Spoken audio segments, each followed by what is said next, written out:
Hello guys, welcome to my YouTube channel. I'm Anas Zafar, second year medical student at Gandhi Medical College, Hyderabad. Today I'll be sharing with you various online resources and applications I use to study as a medical student. I hope you can pick something useful if you already don't know all of them. So yeah, let's get on with it. First on the list is Marrow because I've been using it a lot lately. It's an online PG NEET oriented coaching platform where they provide you with video lectures and notes, modules, question banks, and there are various plans. I'm a plan C user, which means that I get access to all the features they provide, and I found it easier to read a textbook once I go through the lectures and write notes. There's a similar application called PrepLadder. I've used it for a short while, not enough to give you a comparison, but I can say that you won't be disappointed if you choose one over the other. Next is Dr. Najeeb's lectures. They are the world's most popular medical lectures, and once you watch those videos you'll understand why. The thing that really stands out about his lectures is that he explains everything in so much detail and with such apt diagrams that it really sticks into your head, and even the most complex of topics start looking really easy to you. One thing is that his lectures are a bit long, but lack of time is the least of our worries in quarantine. I think Dr. Najeeb's lectures cost around $5 now, that is around 350 rupees. I think it's the best use of 350 rupees a medical student can have. Next up is YouTube. YouTube is such an amazing platform where people compete with each other to give you quality content for free, and that's across various domains like music or art, education, tech reviews, etc. And similarly, there are many teachers who have their own channels on YouTube, and they are willing to teach you for free. And all you need to do is just type the topic you want a lecture on, and you'll have it. Quality content for free. Although there are tons of channels out there, I would like to suggest some to first year students. For osteology, you can watch Viren Karya. It will really help you for your vivas. For embryology, you can watch Life in a Womb, Dr. Rose. Biochem, Ninja Nerd Science is really nice. And for anatomy by Dr. Ashwini Kumar.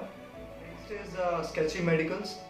It's a visual learning based application where they sketch a story, and all the characters and elements in that story represent different points that you need to learn about the topic.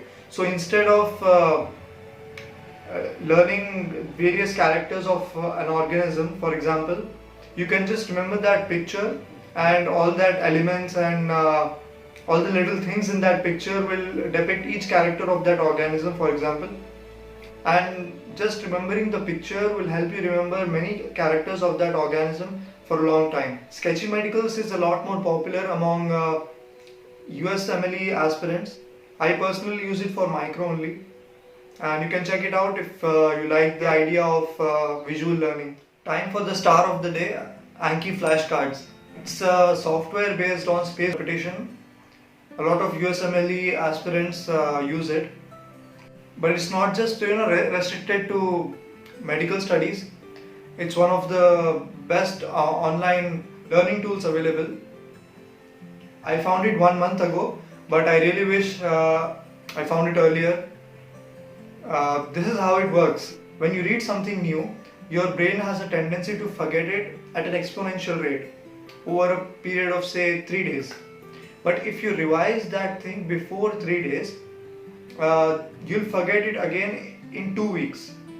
And if you revise it before 2 weeks, you'll take even longer to forget it. So this is how Anki flashcards work. This is the main concept behind the use of Anki flashcards. What they do is they interrupt your forgetting curve enough number of times and leave you with a long-term memory of the information within that card. So let's make a card and see how it works. Using Anki Web, you can download decks created and shared by other users, but it is more preferable that you make your own cards. So these are my decks and all the cards I made. You can see the number of cards that are due for today. and this is the Anki version for Android. There are similar versions for Mac and Windows, and they are with more features than Anki Droid.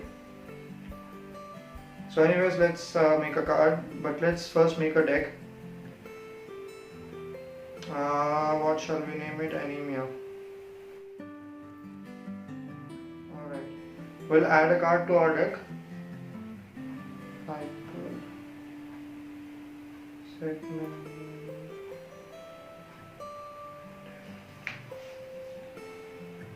So there are basically two types of cards, and we'll make both of them and we'll see how they work. One is basic and another is close. We are making basic right now. So yeah, we have made a card already, and let's add. The content of the card is called a note, and we have added the note. So let's go and see our card. It asks you hypersegmented neutrophils are seen in what. Now you have to use cognitive labor to bring out the information which you have studied earlier, and it will really make strong connections in your head, and you'll be able to remember it for long. Depending on how easy or how difficult you found the card to be, you can select an option from below, and depending on that, it will show you your card again after a given period of time. If you found it really difficult, you can press on again, and if you found it really easy, it will show you after 4 days. So let's click on good. Now it's asking me again. So yes, again, then easy, right? We are making another card right now. This time we are making a close card. So let's see how it works.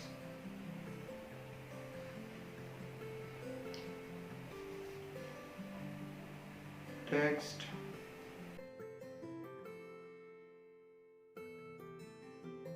This closed type of card is sort of fill in the blanks. If you want to compare, it's called closed deletion. It will now show you hypersegmented neutrophils are seen in, and it will hide the megaloblastic anemia part. You can even add an image or a voice clip or anything like that. That will help you remember it. So we are going to add an image.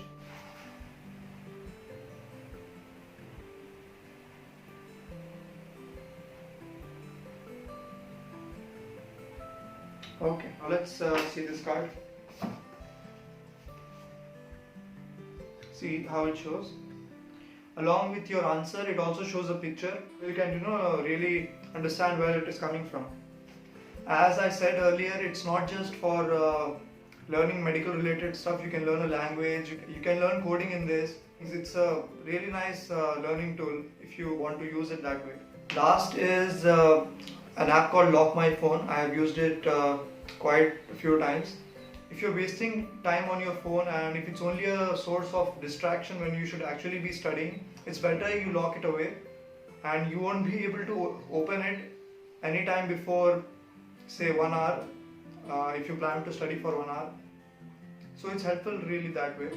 Link to all these apps is in my description, and if any of these was helpful to you, please leave a like and don't forget to subscribe. Goodbye until next time.